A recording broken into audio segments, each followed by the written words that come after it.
แล้วแฟนดูว่าเขาบางเด็กอันนี้มันมากอย่างก็มักคง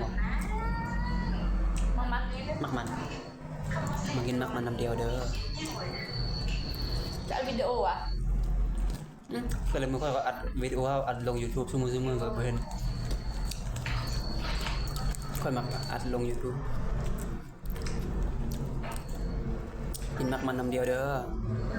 แต่ว่าค่อยอัดอันวิดีโอสั้นซื่อๆผมบ่ได้อัดวิดีโอยาวอัดวิดีโอยาวคันตัดอัดวิดีโอง่ายๆลง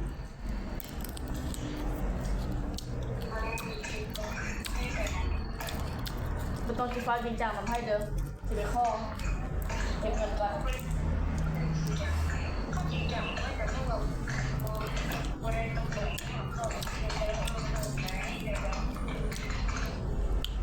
เสร็จ